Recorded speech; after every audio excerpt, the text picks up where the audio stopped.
এক ছিল এক কৃষক। তার সাথে ছিল একটি বুদ্ধিমান ও পরিশ্রমী কুকুর। কৃষক আর কুকুর দুজন মিলে ঠিক করল তারা একটি আনারস ক্ষেত করবে।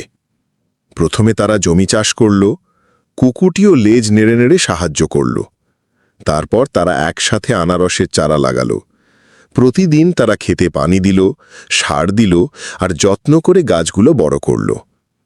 কিছুদিন পর তাদের ক্ষেত ভরে উঠল টলটলে সোনালি আনারসে। ফলন হলো খুব ভালো আর অনেক বেশি। কৃষক আর কুকুর কিছু আনারস বাজারে নিয়ে গেল।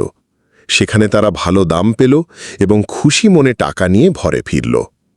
কিন্তু তাদের এই সুখ দেখে গ্রামের এক হিংসুক প্রতিবেশীর মন পুড়তে লাগল। সে রাতে চুপিসারে কৃষকের আনারস ক্ষেত নষ্ট করে দিল। ঠিক তখনই কুকুরটি তার তীক্ষ্ণ ঘ্রাণ শক্তি দিয়ে দোষীকে চিনে ফেলল। সে দৌড়ে গিয়ে সেই প্রতিবেশীর বাড়ি পৌঁছে গেল এবং গ্রামের সবাইকে খবর দিল।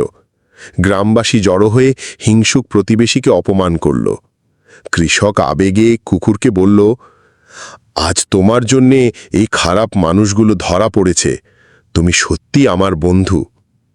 এই কথা শুনে কুকুরটির চোখে জল এলো। সে কেঁদে বলল, তাও তো আমায় একটা লাইক দিলে না, আর আমার চ্যানেলটা সাবস্ক্রাইবও করলে না।